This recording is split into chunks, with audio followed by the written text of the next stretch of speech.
Bonjour à tous, je suis ravi de vous retrouver avec toute notre joyeuse équipe sur la terrasse de l'Institut du Monde Arabe pour 300 millions de critiques. Nous allons passer ensemble en revue l'actualité culturelle francophone avec le bonheur et la lumière de Paris, les monuments que vous découvrez derrière nous. Voici le sommaire.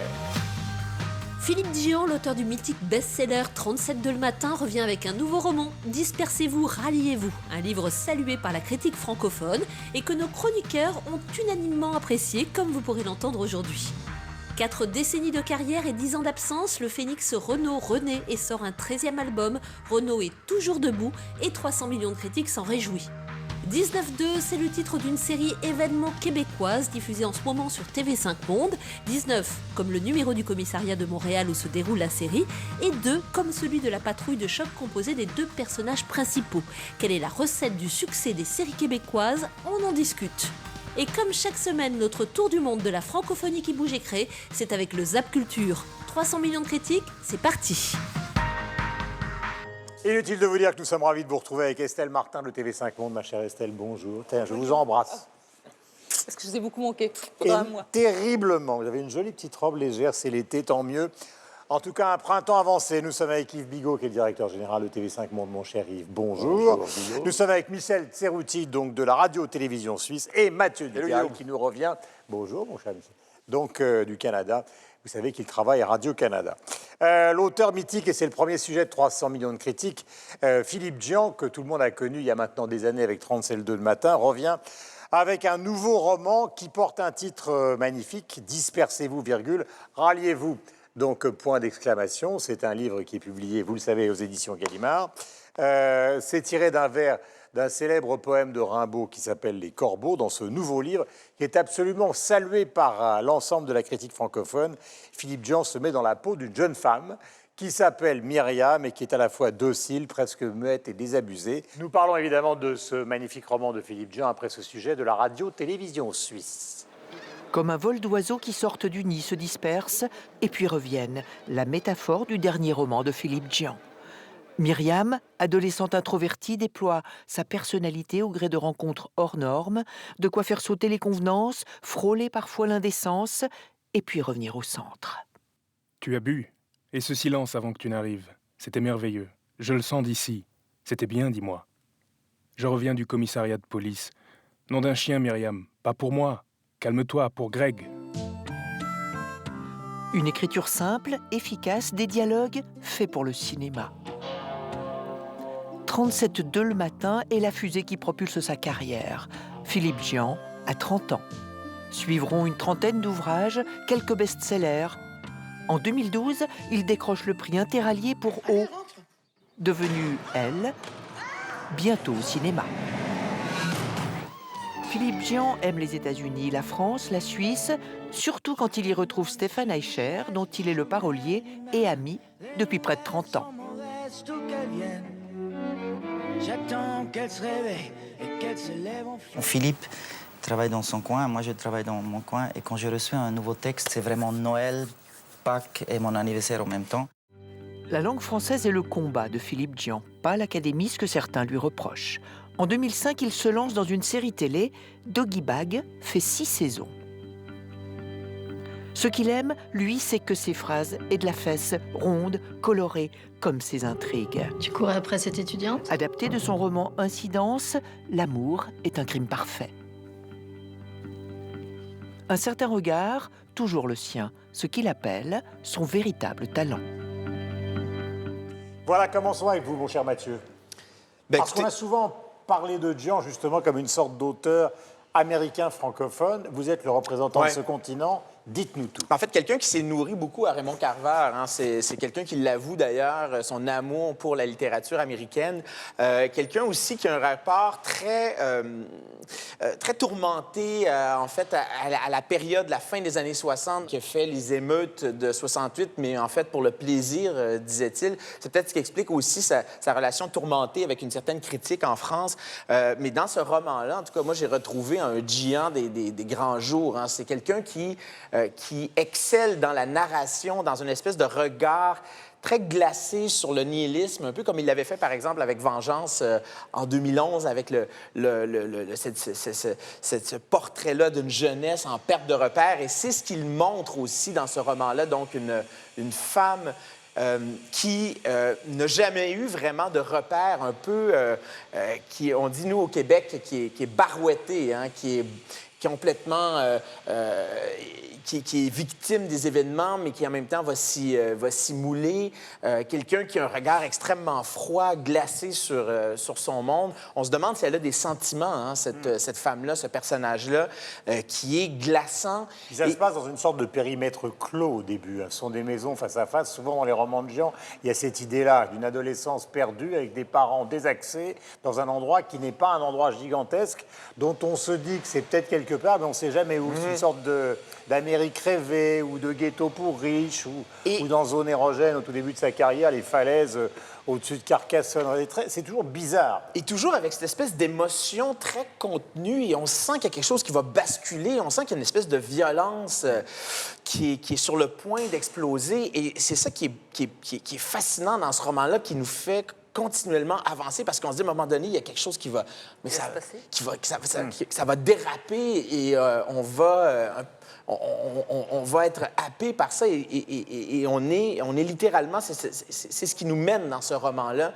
Moi, j'ai été mais vraiment extrêmement séduit. D'ailleurs, c'est toujours troublant de se dire qu'un romancier de cette stature-là, en France, n'a jamais eu de prix de grand prix littéraire. Il y a eu l'Interallié.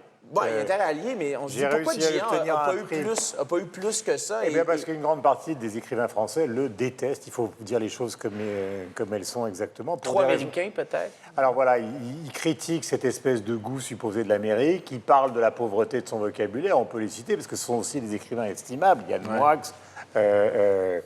Marc Lambron et d'autres, qui partagent parfois d'ailleurs le même goût que Jean du rock'n'roll.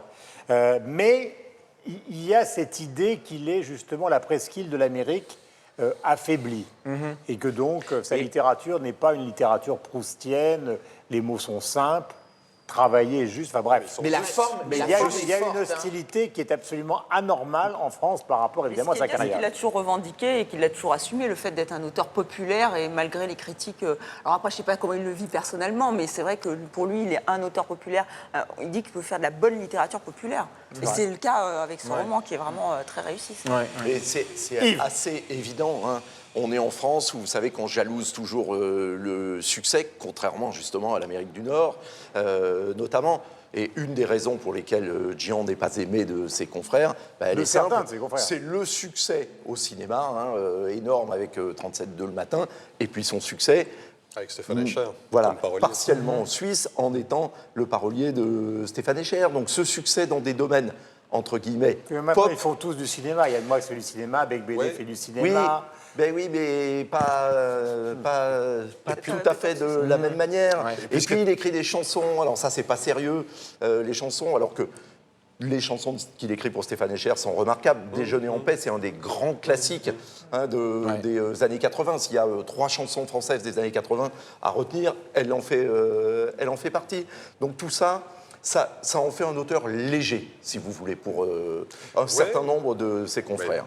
Mais en même temps, ce qui est impressionnant avec Jean, justement, c'est que ce soit 37.2, que ce soit le parolier de Escher, que ce soit les romans qu'il écrit, que ce soit les séries télé sur lesquelles il peut bosser, c'est toujours Jean. C'est un univers, c'est lui complètement. Et c'est ce qui fait sa force aussi. C'est qu'il est capable, en même temps, c'est dispersez-vous, ralliez-vous, c'est-à-dire qu'il est capable de se disperser, on va dire, dans différents domaines, mais en même temps, c'est complètement lui et ça nous indique complètement ce qu'il est. Et moi, j'ai bien aimé, j'ai infiniment plus que bien aimé ce bouquin, je suis entièrement d'accord avec vous. Dispersez-vous, ralliez-vous, le voici.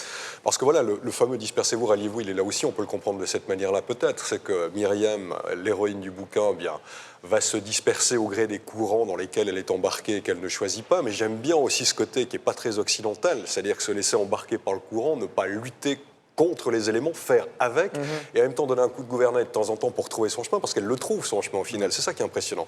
Et c'est pas ce côté occidental qu'on a souvent, on doit lutter contre les éléments, aller en confrontation et s'affirmer avec puissance. Il y a un côté presque asiatique, on va dire, là, dans la philosophie qui est développée dans ce bouquin, là, d'une certaine manière en filigrane, je trouve. Alors, il y a ce côté-là que j'aime beaucoup. Il y a le côté, évidemment, du personnage auquel on peut s'identifier, même s'il est féminin. Moi, j'ai eu aucun problème avec le fait que c'était une héroïne femme. Pour moi, j'ai l'impression que c'était transgenre, enfin, c'était universel, que ce soit une fille ou un garçon, finalement. Alors, il y a le côté sexuelle uniquement avec les problèmes qu'elle peut avoir, qui est peut-être plus féminin certainement, mais encore que des hommes peuvent aussi s'y retrouver avec des problèmes qu'ils peuvent avoir eux. C'est un bouquin qui est formidablement universel et avec ce style en plus de Dion, moi, que j'apprécie particulièrement. Il y a des défenseurs avec BD. Parce que c'est ni trop ni trop peu, c'est juste. Houellebecq, il y a beaucoup de gens qui considèrent que Dion est un grand écrivain. Hein. D'ailleurs, il est rentré chez Gallimard. Quand il était chez Bernard Barrault, éditeur au début pour 37.2 aux Zones érogènes, quand il est passé chez Gallimard, ça a encore fait l'objet d'un scandale. C'est que les gens disaient comment peut-il rentrer donc dans la Blanche de Gallimard, alors que maintenant, il est un des auteurs classique, énormément adapté. Il y avait des stagiaires là, hein, dans son adolescence. Ah oui, il est parti à New York. Ouais, il a eu une vie d'aventurier et maintenant il vit avec sa petite famille à Biarritz, pratiquement à l'année. Il regarde la mer et il écrit. Je peux vous dire ce que il se trouve que je le connais bien. Toute la journée. C'est-à-dire que pour le voir, c'est très compliqué. Je n'ai jamais vu. C'est une sorte de damné de l'écriture, comme était Balzac. C'est-à-dire qu'il commence le matin, il nage un peu dans l'après-midi, et toute la journée, les 365 jours de l'année, il écrit. Et moi, je trouve en tout cas que quand il prend la parole, la voix d'une femme, c'est très réussi. On l'a vu avec O. Et là, avec Myriam, en tant que femme, là, moi, je trouve qu'il y a plein de réflexions qu'il fait sur les femmes. Alors, elle pourrait être transgenre, oui et non. C'est-à-dire que tout ce qui est vie sexuelle, et même son rapport avec sa fille, Caroline. Et ce qui est étonnant, enfin, moi, ce qui m'a surprise, moi aussi, je l'ai dévoré, j'ai trouvé ça passionnant. Mais ce qui est étonnant, c'est qu'elle n'a pas d'émotion, mais en même temps, on en a pour elle. C'est-à-dire que moi, après, je pensais à elle, à Myriam. Je trouve ça réussi quand un roman fait que le personnage presque prend vie. Et c'est-à-dire que j'y pensais à ce qu'elle faisait, où elle allait. Et ce que je trouve extrêmement réussi aussi, c'est ce côté ellipse. Il est très fort pour ça, Dion. Et alors, mais c'est vraiment très réussi. On est totalement embarqué dans cette histoire. Ce zoo aussi, là aussi, il faut y penser. Il y a toujours un univers un peu poisseux, des personnages étonnants. Il y a le personnage de la jeune fille qui veut faire du cinéma et qui a des crises d'acné terribles. Et avec les masques qui viennent de Chine. Mais ça, c'est une idée géniale. Non, vraiment, il y a beaucoup de... Comme ça, où on se laisse totalement embarquer par cette histoire. Et ces anecdotes, il faut y penser, ces masques qui viennent de Chine et qui lui permettent après de devenir un phénomène sur le web. Parce que ça pourrait être totalement... On sait pas quand ça pourrait se passer. Et alors là, d'un coup, il y a cette espèce d'accroche hyper actuelle avec un phénomène sur YouTube. Sinon, on a oublié, ça pourrait être il y a 20 ans, 30 ans, et non, c'est maintenant. Donc, vraiment, il est extrêmement réussi. Ce qui est intéressant aussi... C'est une des rares fois sur l'antenne de 300 millions de critiques où tout le monde est absolument d'accord et enthousiaste concernant le sujet qui vous est proposé. Donc, dispersez-vous, ralliez-vous, c'est le titre, mais achetez-le, c'est mon conseil. Et c'est pas de Rimbaud, c'est de Durand, c'est évidemment beaucoup moins bien, mais en tout cas, le voici. Je voulais juste rajouter que moi, ce que je trouve toujours très prenant dans les romans de Dion, c'est que c'est toujours métaphysique. Ces personnages, leur manière de se confronter à la vie, c'est toujours dans l'interrogation permanente, et que par ailleurs, dans sa description des univers, toujours un peu, justement, parfois un peu glauque, délétère, etc., moi j'y vois du Russell Banks, pour le coup. Hein, cette capacité à aller analyser ces personnages qui vivent dans des trailers ou qui ont comme ça des vies un peu abandonnées ou étranges, ou en tous les cas, il y a de la marginalité tout le temps. Alors, même quand les personnages ne sont pas marginaux, ils sont métaphysiquement en situation de marginalité par rapport à l'univers dans lequel ils sont. Et je pense que c'est ça, pour le coup, Guillaume, qui en fait un grand écrivain. Absolument. Philippe Dion, donc dispersez-vous, ralliez-vous, roman publié aux éditions Gallimard, un grand écrivain français, donc un grand écrivain francophone, je vais y arriver, digne de figurer probablement dans votre bibliothèque, dans 300 millions de critiques. Sur les réseaux sociaux, nous apprenons que Philippe Dion aime s'entourer d'odeurs. Il écoute beaucoup de musique, ça je peux vous le dire, surtout du rock.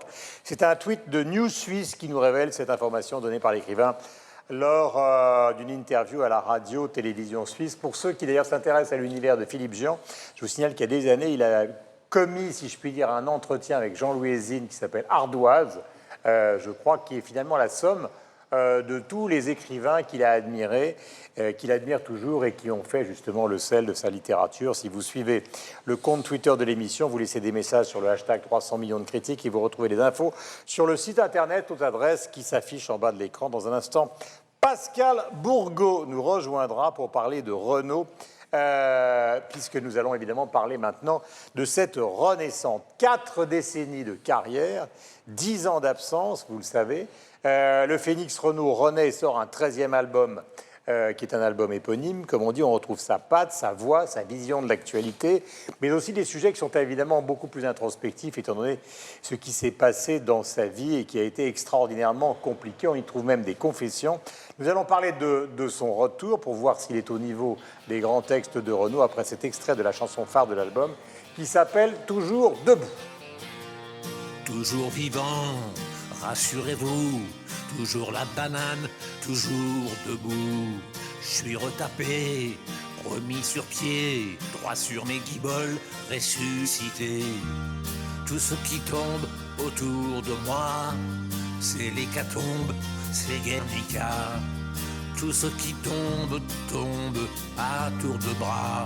Et moi je suis toujours là, toujours vivant, rassurez-vous, toujours la banane, toujours debout. Il est pas né ou mal barré, le crétin qui voudra m'enterrer. Je fais plus les télés, j'ai même pas internet. Arrêtez de parler aux radios, aux gazettes. Ils m'ont cru disparu, on me croit oublié. Ni cassé trop du cul, je continue de chanter.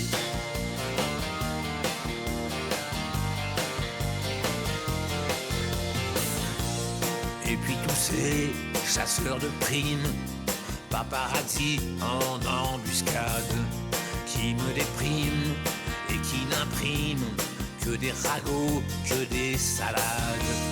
Toutes ces rumeurs sur ma santé, on va pas en faire une affaire. Et que celui qui n'a jamais titubé me jette la première pierre. Toujours vivant, rassurez-vous, toujours la banane, toujours debout. Il est pas né ou mal barré, l'idiot qui voudrait me remplacer. Je dois tout le temps faire gaffe, derrière chaque buisson, à tous ces photographes qui vous prennent pour des cons. Ceux-là m'ont enterré, un peu prématuré. Dites à ces enfoirés, je continue de chanter.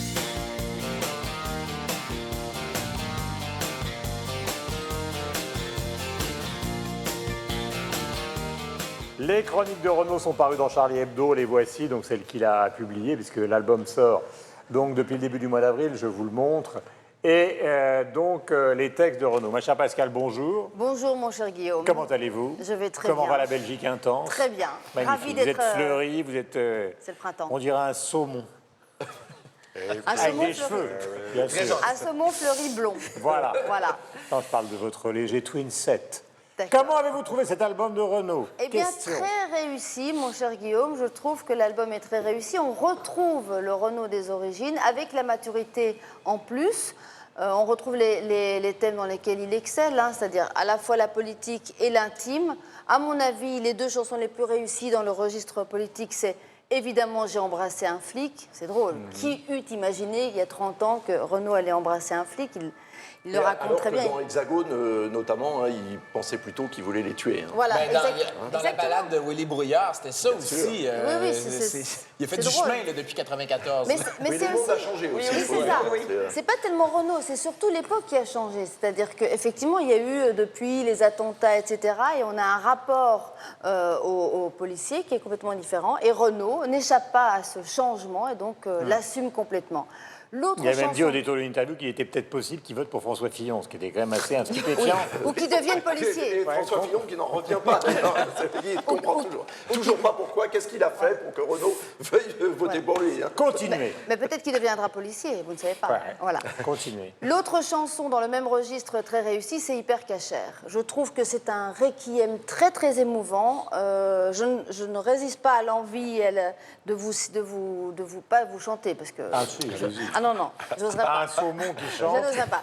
Un saumon qui chante sur une chaîne francophone. Le début de la chanson, moi vraiment j'avais les larmes aux yeux. Donc c'était un petit endroit pépère près du métro Saint-Mandé qui vendait des produits cachers aux habitants du quartier.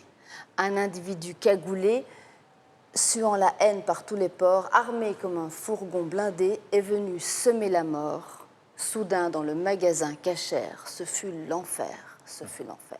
Mais c'est pas toujours de la grande rime. Et moi, c'est ce qui m'a un peu déçu dans cet album-là, parce qu'on l'avait connu, justement, la balade de Willy Brouillard, entre autres choses. C'était à La Belle Domée, je pense, sur l'album.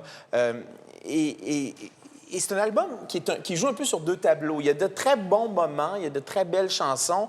Et vous l'avez dit, c'est un album, en fait, on reconnaît le Renaud des grands jours. Et j'ai un peu l'impression que c'est ce qu'il a voulu faire. Parce qu'il y a eu tellement un long passage à vide qu'on avait l'impression qu'il voulait nous dire « Hey, je suis capable de faire comme dans le bon vieux temps ».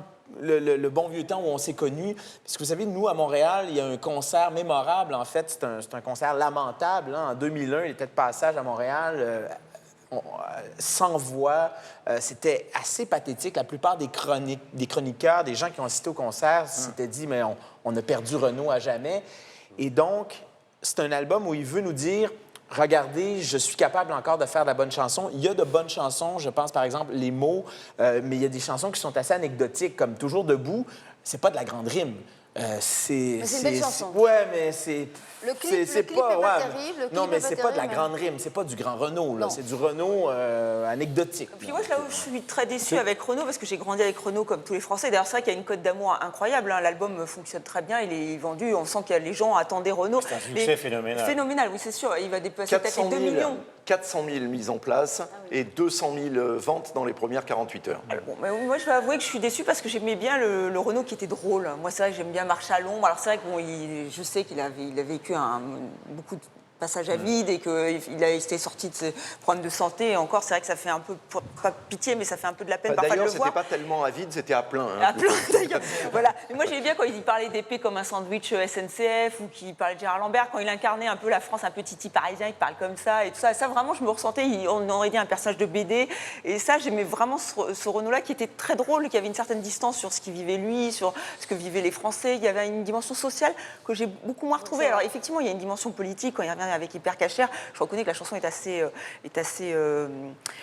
mélancolique et touchante, émouvante. Mais alors, La vie est moche et c'est trop court. Alors, celle-là, mais elle est déprimante. Il a dit qu'il ne la chanterait pas en concert, mais je comprends pourquoi. Je ne sais pas si vous avez entendu. Oui. À partir de 40 ans, on a juste. On se dit, bon, allez, je lâche l'affaire, je m'en vais. Et donc, j'ai trouvé ça hyper dur et je comprends qu'il ne la chante pas. Et j'aurais aimé un peu plus d'humour dans cet album, mais peut-être que c'est un peu trop tôt pour qu'il plaisante avec nous. Parce que même les enfants, il dit qu'il veut faire un album pour les enfants. Moi, j'ai fait écouter des musiques. Oui, mais c'est vrai que j'ai fait écouter des titres à mon fils. Il a un humour où il fait c'est ça, il a un peu un jargon de bande dessinée où quand il est dans Marche à l'ombre, même Morgane Lefay, il n'y a plus ça. Non. Avant que nous donnions la parole à ceux qui parmi nous connaissent le mieux la musique, je voudrais donner les titres. J'ai embrassé un ça veut dire quoi, Guillaume? Je m'inclus. Je m'inclus. Les mots Toujours debout, Héloïse, La nuit en tôle, Petit bonhomme, Hyper Cachère, Mulholland Drive, La vie est moche et c'est trop court, Mon Anniv, Dylan, Petite fille, Slave, Ta batterie. Moi, je ne dirais qu'un seul mot et je vais laisser la parole donc à l'homme du jazz et à celui de la musique, Yves Bigot. Je trouve que Renaud sait bien quand les mélodies sont grandioses, ce qui est le cas par exemple de Mistral gagnant. Après, quand les textes qui sont justement du poulbeau poétique, si je puis dire, très réussis, ne sont pas portés par une grande mélodie, on voit la faiblesse du texte parce qu'il n'est pas porté par la mélodie. Quand vous avez le mélange entre justement les textes qui sont poétiques, comme une sorte de gentils prévert des faubourgs, si vous voulez, et qui sont portés par une grande mélodie, alors là, ça devient carrément génial. Voilà, je n'avais que ça à dire. Maintenant, les spécialistes, le musicien et donc l'historien de la musique. Commençons par l'historien. Je suis d'accord avec Mathieu, c'est un demi-album. En fait, quelques très bonnes chansons, qui sont celles que vous avez énumérées, et puis vraiment du remplissage ou ce qu'il a pu faire pour terminer l'album. Après, Guillaume, ce que vous venez de définir, par ailleurs, c'est la chanson française. La chanson française, c'est un chanter pour dire. Donc c'est du propos, c'est de l'écriture. Et la mélodie, ça sert en fait de procédé mnémotechnique pour mémoriser les paroles, mais c'est pas de la musique, donc ça n'a rien à voir avec, par exemple, le rock ou même la partie singer-songwriters, c'est-à-dire la chanson américaine. Après, ce qu'il faut dire, c'est que évidemment, c'est un succès faramineux, d'abord parce que les Français aiment Renaud, parce qu'on on vit dans la dictature du compassionnel aujourd'hui et que tout le monde a envie, Qu'ils s'en sortent. et nous aussi, évidemment, qu'il aille bien, qu'il retrouve la totalité de son talent. Donc on est avec lui.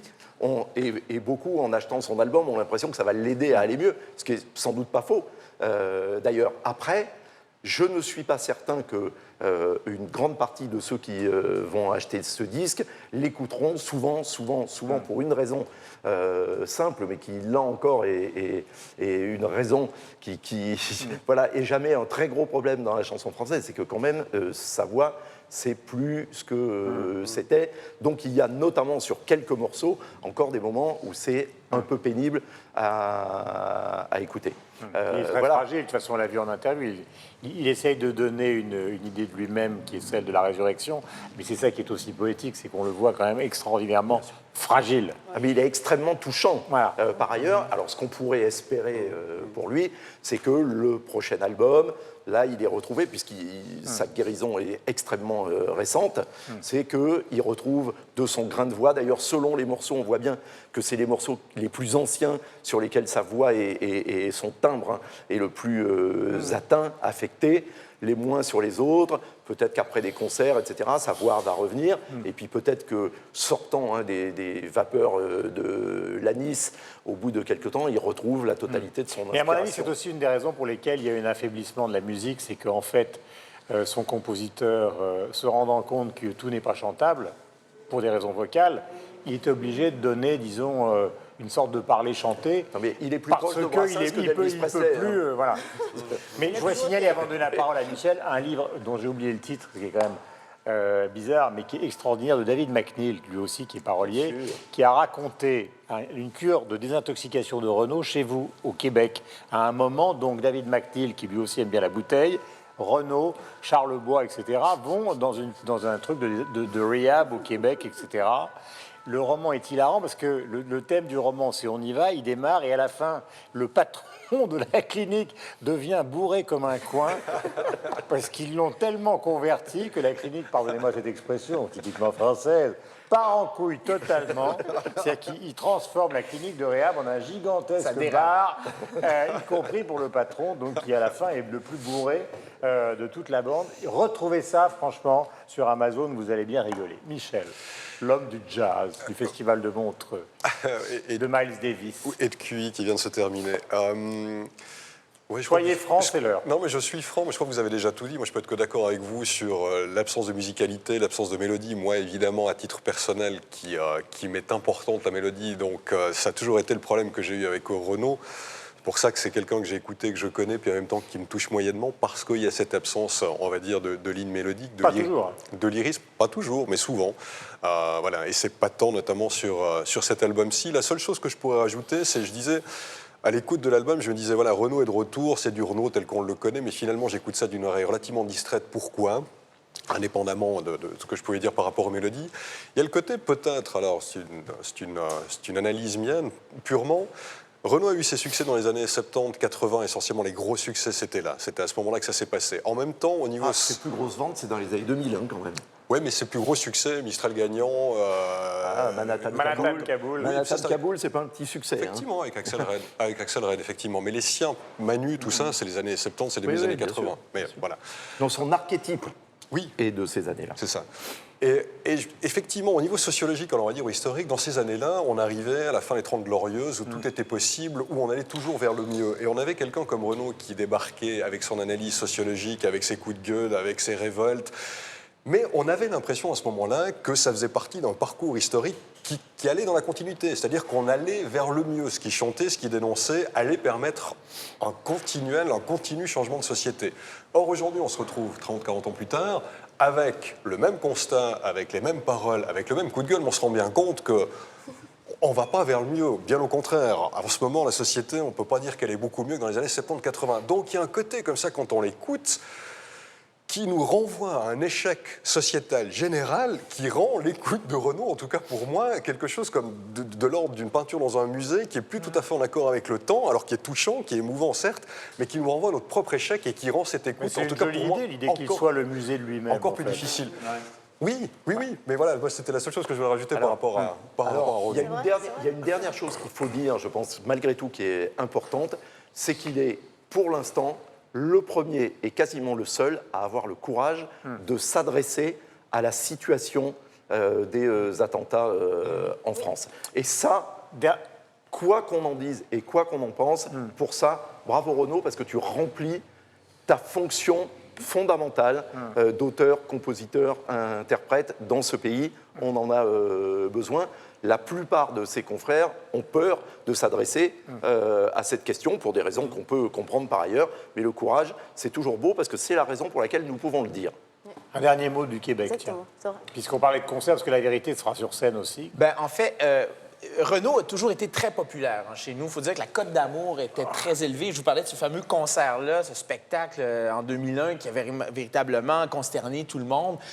C'est un album qui est bien reçu aussi pour toutes ces raisons-là, parce qu'on retrouve justement ce côté-là, vous l'avez bien dit, Michel, cette espèce de côté où on pouvait encore, ce temps où on pouvait encore espérer. Et c'est un album aussi qui nous le fait aimer, qui nous fait aussi aimer une certaine idée de la chanson française qu'on aime bien quand même chez nous. Alors, pour ces raisons-là, effectivement, oui, on est content de le revoir pour quelques chansons, pas toutes, mais au moins, il y en a quelques-unes qui nous font sentir que tout n'est pas perdu encore. Voilà, la France a 2 grands chanteurs populaires, l'un avec voix Johnny, l'un sans voix Renaud.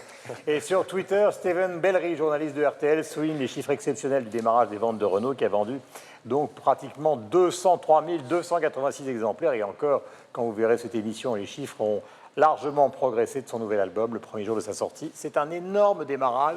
C'est du jamais vu donc, dans l'industrie du disque en France depuis 10 ans. Vous suivez évidemment l'émission sur le compte Twitter. Et vous laissez des messages sur le hashtag 300 millions de critiques. Vous utilisez le site internet, bien évidemment. Notre dernier débat sera consacré à la série québécoise 19-2. Pour l'instant, c'est l'heure du zap culturel qui est présenté par ma voisine avec cette ravissante robe de printemps qui lui sied si bien. Écoutez bien ce morceau.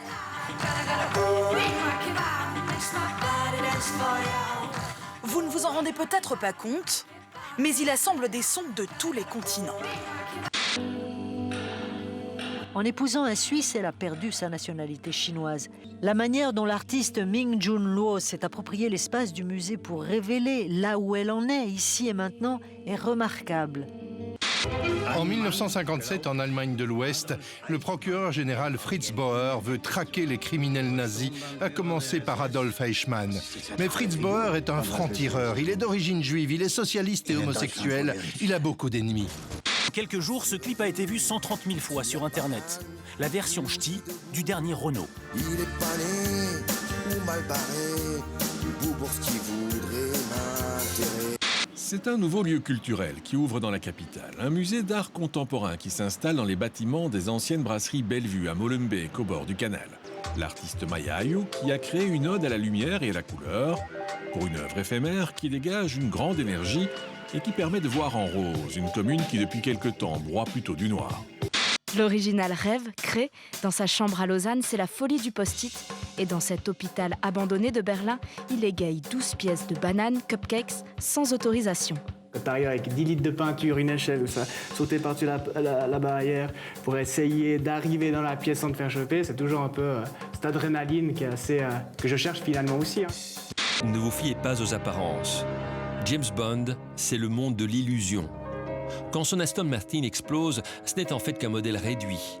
Le monde de James Bond est parfois plus petit qu'il n'y paraît.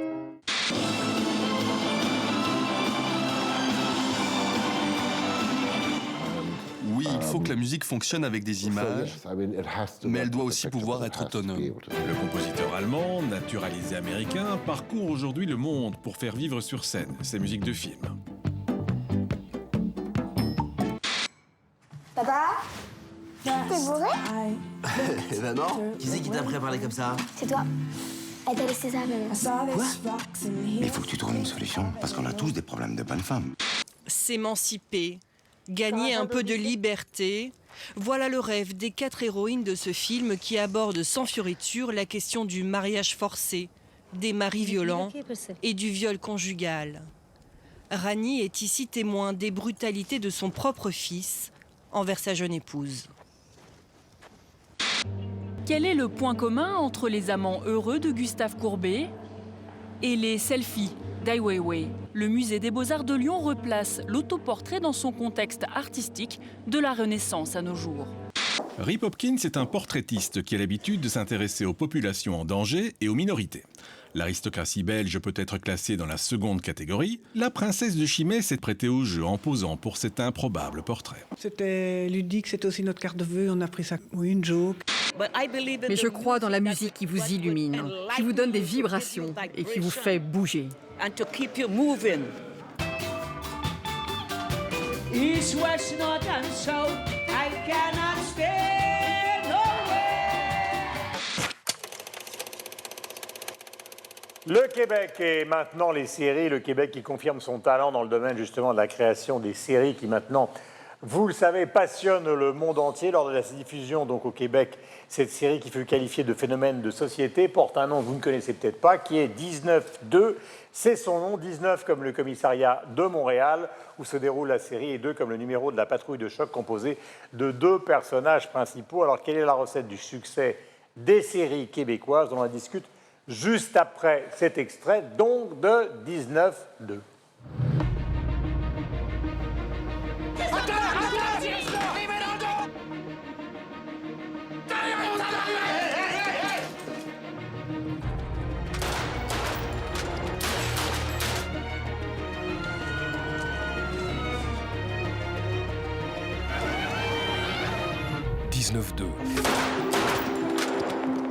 Non, je suis pas sûr moi, que ce soit une bonne idée, ça. Salut, Harvey. Ça va être tellement dur pour Nick. C'est qui cette femme? C'est ma femme. Évidemment, la parole à Mathieu Dugal, car vous êtes celui qui connaissait le mieux cette série qui vient de chez vous. Quelle est la différence par rapport à ce que nous connaissons en France, les bracos, engrenages, etc., qui, elles aussi, ont connu un succès à l'exportation? Il faut dire que, d'une part, ça ne pouvait pas nécessairement mal aller, cette série-là, parce que c'est vraiment des géants qui étaient derrière ça. Il faut dire que Claude Legault et Al Bossé, qui sont les 2 co-auteurs, en fait, parmi les co-auteurs de cette série-là, c'est des comédiens extrêmement connus, extrêmement aimés, grosse cote d'amour. Le réalisateur Pods, c'est un des grands réalisateurs de téléséries au Québec. Il a fait des films, il continue d'en faire d'ailleurs des films. Il a même été recruté à l'étranger. Il a déjà fait une série sur Arte, Xanadu, en 2011. Il a été recruté actuellement, il a tourné, il vient tout juste de terminer le tournage d'une grande série sur les Vikings en Irlande. Bref, c'est quelqu'un qui connaît il connaît le langage télévisuel, il connaît le langage cinématographique aussi. Il faut dire aussi que la télésérie et son ancêtre, le téléroman, ça fait vraiment partie de l'identité québécoise, mais vraiment de l'ADN. Et on pourrait remonter même plus loin que ça, parce que vous savez, à la fin des années 30, au Québec, on a eu une série, le début d'un téléthéâtre qui s'appelait Les belles histoires des pays d'en haut, qui se déroulait dans le nord de Montréal. Et c'était, imaginez, ça a commencé en 1939, le radiothéâtre, et ça s'est terminé en série en 1970. Le radiothéâtre, c'est 39-62. La série, 1956-1970. Il y a eu 495 épisodes de cette série-là. Et donc, pour l'identité québécoise, qui était vraiment, vous savez, une société qui est sortie donc de la religion à la fin des années 50, début des années 60, il y avait vraiment un partage d'identité par la télésérie. Et donc, la télésérie, le téléroman fait partie de l'identité, de l'expression de l'identité québécoise depuis longtemps. Donc, des séries qui marchent, des séries qui fédèrent, il y en a à la télé québécoise, mais depuis des dizaines d'années. Là, ça fait 50 ans au minimum qu'il y a des séries qui fonctionnent. Et donc, Pods fait partie de la dernière mouture de ces réalisateurs-là qui ont réussi à fédérer des millions de personnes. Il ne faut pas l'oublier, cette série-là, donc 19-2, qui prend l'affiche sur RTV. Ça a commencé en 2011 au Québec et ça a commencé très fort. Écoutez, c'est 1,5 million de téléspectateurs en moyenne pour les épisodes. Imaginez, on est 8 millions au Québec. Ça fait quand même pas mal de monde. Et donc, maîtrise de l'écriture, d'une part, maîtrise de l'écriture aussi cinématographique, parce qu'il y a vraiment beaucoup d'innovation dans cette série-là. Je pense que vous êtes d'accord. D'un point de vue cinématographique, télévisuel, c'est extrêmement léché. On renouvelle même certains codes. Et d'ailleurs, il y a quelque chose de très intéressant. Vous savez, Réal Bossé, qui est un des comédiens, un de nos grands comédiens, qui est né avec l'improvisation. Vous savez que la Ligue d'improvisation, ça a été très fort au Québec, ça l'est d'ailleurs toujours. Et lui disait, vous savez, dans l'histoire, les séries québécoises ont toujours été très bavardes. On jasait beaucoup. Et lui, il dit, dans 19-2, Pod nous a donné la chance de jouer davantage que de parler. Et ça, pour un comédien, c'est une manière aussi de prendre son pied. Surtout lui, ouais. Lui, il est un personnage extrêmement... taiseux, oui, puisqu'il est habité par ce sentiment de culpabilité. Il n'en fait part à personne, pas même à son coéquipier. Donc, il est particulièrement taiseux. Donc, il a dû... Moi, c'est pour répondre à votre question, le plus impressionnant, la différence entre ce genre-là qu'on connaît en France ou aux États-Unis, Miami Expert, Los Angeles Expert, etc., c'est que le sujet est radicalement différent. C'est-à-dire que dans ce genre de série, normalement, le sujet, c'est le fait divers, le bourreau, la victime, les conséquences de l'acte, comment ça se passe, etc., etc.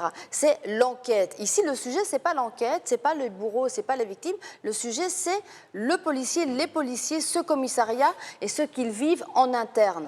Et c'est ça qui est radicalement différent. Et d'ailleurs... Il y a un petit peu le cas aussi avec Braco et Engrenage, où il y a des histoires d'amour... Mais là, il y a aussi un petit peu l'histoire. Enfin, on a jamais histoire vu. de dépression personnelle. Donc il y a effectivement un fond de l'histoire d'amour, mais il y a aussi surtout ce qui habite l'âme de ces policiers, c'est-à-dire notamment Nick Beroff, qui est le personnage principal, il est habité par ce sentiment de culpabilité parce que son coéquipier a été gravement blessé un peu à cause de lui. Il y a son nouveau coéquipier Ben Chartier, qui lui est habité par un autre sentiment qui est la loyauté. Est-ce que je vais trahir mon coéquipier? Est-ce que je vais répondre? Et donc on vit vraiment ce tourment intérieur, et c'est filmé d'une manière extraordinaire, avec une lumière et un étalonnage dans les tons froids, comme si le réalisateur avait décidé de nous dire, dès le premier épisode, il n'y a pas ici de série de course-poursuite, de sang qui va gicler, de scènes... Non, on est dans la froideur, la distance, voilà. Extraordinaire. Et plus ça avance aussi, attendez-vous à ce que la deuxième et la troisième, il y a un peu plus d'hémoglobine à chaque fois. Là. Alors, Estelle, Yves et Michel. Effectivement, moi, là, je rejoins, je trouve qu'au niveau de la réalisation, c'est incroyable. Enfin, c'est incroyable, oui, c'est vraiment très bon. C'est-à-dire que nous, en France, on a eu des séries comme PJ. Alors là, je ne parle pas de Canal+, c'est encore différent. C'est vrai qu'avec Engrenage et Braco, ils ont amené une vraie patte au niveau de la réalisation. Mais là, on le sent avec tous ces plans séquences qui sont vraiment parfaits, quoi, qui nous emmènent dans cette série, avec comme vous l'avez dit, avec tous ces tons. Ça reste toujours dans la même unité de ton, gris, bleu, et ce qui fait que vraiment, on sait où on est, hein, on ne se trompe pas de série, et ça, je trouve que c'est réussi. L'alternance de comique et de tragédie, enfin, c'est vrai que dans le pilote, c'est énorme, quoi. Il se fait assommer à coups de poule, avec une poule qui a été... c'est très drôle. Et vous savez que ça a commencé comme une idée de comédie. Hein? Quand Réal Bossé et Claude Legault ont commencé à travailler là-dessus, ils avaient en tête de faire une comédie. Et c'est en commençant Et il joue bien sur les deux tableaux, justement, sur le côté comique et sur le côté beaucoup plus introverti, où effectivement on a ces personnages qui sont en lutte avec elles-mêmes. En même temps, les auteurs ont des modèles, ils disent qu'ils se réclament de Shield, qui est quand même une des plus grandes séries, et de Shakespeare. Donc c'est quand même, voilà, eux, quand ils ont écrit cette série, ils ont pensé à ces deux modèles-là, ce qui est quand même assez ambitieux. Et juste pour terminer, effectivement, peut-être que les Québécois sont peut-être bons, mais moi j'ai eu la chance d'aller en Corée du Sud, et là je peux vous dire que les Coréens du Sud, eux, ils ont inventé la série et ils inondent toute l'Asie et ils passionnent toute l'Asie à tel point que même les gens ne vont plus au travail pour aller voir les séries. Alors c'est pas mais exactement le même genre, et que même en Chine on s'en inquiète, où il y a des tweets du ministère. Les films coréens de baston, c'est hallucinant. Mais c'est de l'amour là. Et en fait là ils donnent des conseils. Non, ne quittez pas votre mari. Voilà, ne quittez pas votre mari comme l'héroïne, parce que mais alors ça prend des proportions mais hallucinantes. Michel. Alors on a encore du on n'est pas là au Québec. On n'est pas là. Michel. Non, on n'est pas du tout là en Suisse. Alors je suis obligé de vous dire. Vous savez, c'est comme en foot, il y a la Champions League et puis il y a les ligues régionales. Alors en termes de séries télé, je suis quand même obligé de dire que la Suisse, là, on n'est pas à niveau. Non, ce qui est intéressant à propos de 19-2, c'est que je lisais le commentaire de policiers à qui on a fait visionner la série et qui disait qu'en termes d'expérience humaine, oui, c'était réaliste, si ce n'est que c'était tellement condensé ce qui se passait finalement sur un épisode ou sur une série d'épisodes, c'était pas réaliste dans le sens où peut-être qu'on pouvait le vivre, on va dire, sur 20 ou 22 ans de carrière, mais pas de manière aussi ramassée, mais sinon ça restait très réaliste, donc ce qui rajoute encore à la crédibilité de la série. Et puis moi je regarde ça avec un certain désarroi, une certaine tristesse, parce qu'évidemment en tant qu'Helvète que je suis, on ne peut pas régater. On a un bassin de population qui est tellement faible, en plus puisqu'il est séparé au niveau des langues. La Suisse romande, donc francophone, c'est 1,5 million d'habitants. Alors au-delà, ou en plus, on va dire, de la patte de la qualité technique d'écriture qui est nécessaire dans les séries ou la télévision, il faut aussi des moyens financiers. C'est ce qui permet aussi de réaliser certaines choses. On ne les a pas en Suisse romande, clairement. Donc mais si on compare les séries québécoises aux séries américaines, qu'on regarde aussi, les budgets, c'est famélique là, quand on compare les deux. Donc, il y a moyen de faire des séries quand même c'est quoi le budget, par exemple, dans l'épisode? Écoutez, je ne pourrais pas vous dire, on est dans le haut proche du million. Là. 700 000 c'est ça. On est proche canadien. Donc, peut-être 500 000 euros, mais ce n'est pas le budget des séries Alors, pour vous américaines. donner juste, je termine avec ça, pour donner juste un truc. En Suisse romande, on produit effectivement des séries TV, mais qui ne sont pas des policiers, c'est de l'ordre de motard anarchiste ou bien du fantastique, mais on est plutôt de l'ordre de 450 000 euros l'épisode, et puis ça, c'est le maximum qu'on peut mettre. Donc, on est très en dessous, on va dire, de ce qui se passe ailleurs. Regardez 19-2 sur l'ensemble des chaînes de TV5 Monde. Le jeu entre les deux partenaires, c'est aussi le flic des villes et le flic des champs.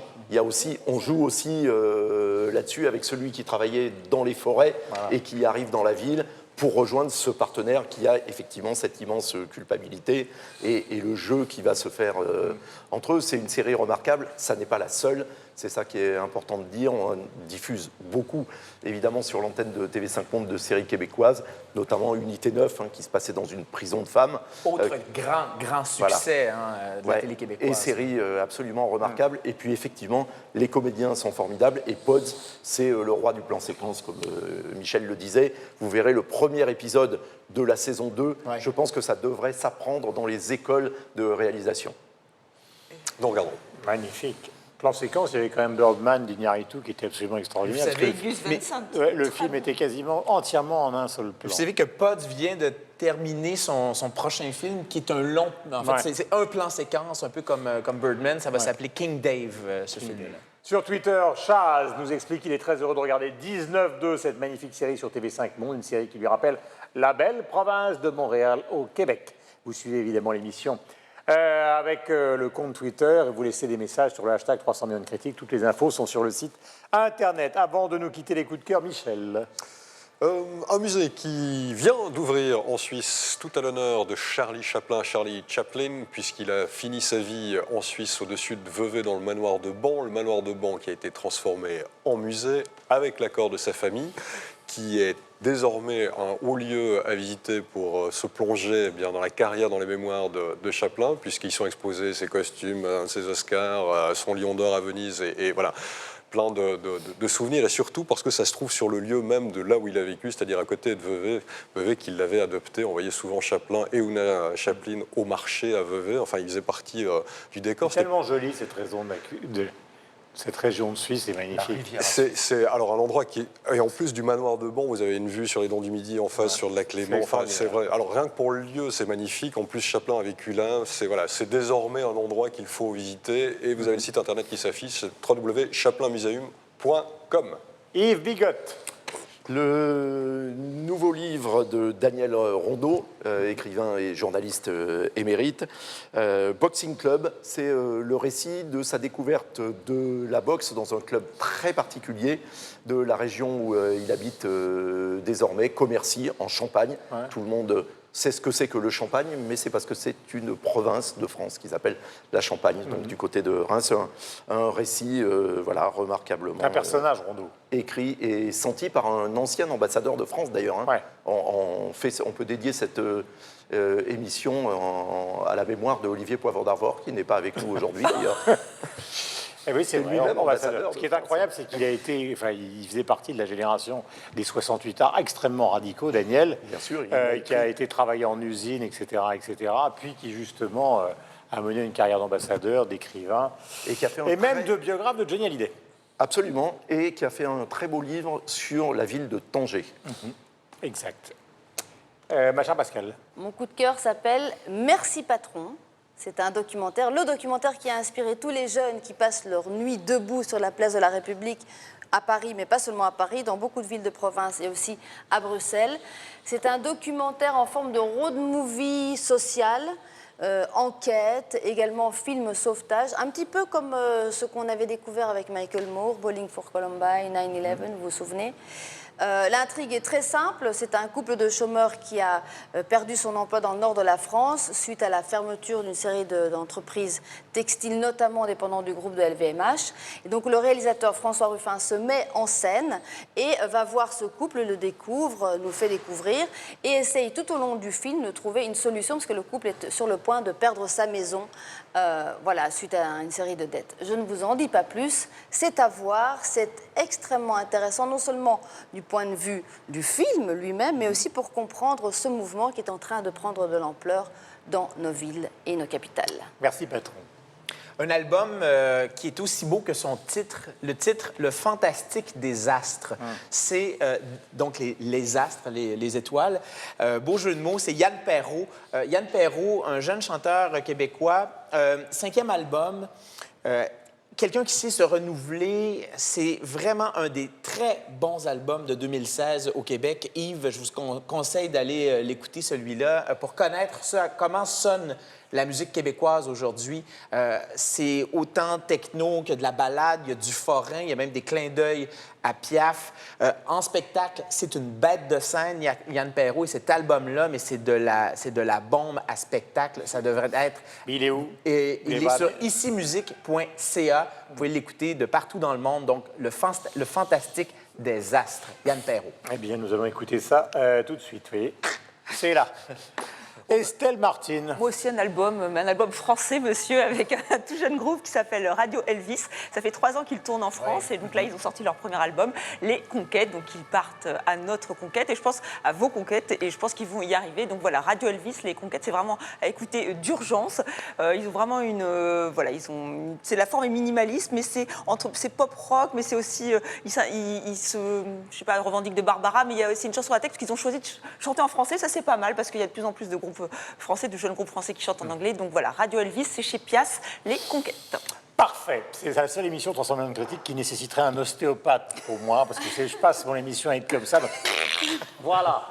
Donc mon coup de cœur, c'est pour le musée d'Orsay. Pourquoi? Parce que vous avez une vue extraordinaire. Nous sommes à la terrasse de l'Institut du monde arabe et le musée d'Orsay, c'est juste derrière nous, le long de la Seine, et vous trouverez évidemment un certain nombre de chefs-d'œuvre de Van Gogh. Et notamment pour moi, le plus beau tableau du 19e siècle, qui est le Déjeuner sur l'herbe de Manet, ce tableau extraordinaire, avec 2 hommes, une femme qui vous regarde, qui est absolument nue, et une autre dans une rivière derrière, qui ramasse on ne sait quoi.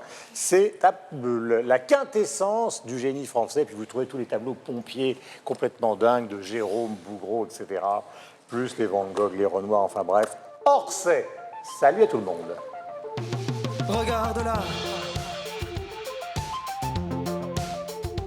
sauvage là, sensation du début, ne se laisse plus monter, comme à l'heure des premières crues qui te faisaient chanter. Oh là, tout doux, ralentis un peu,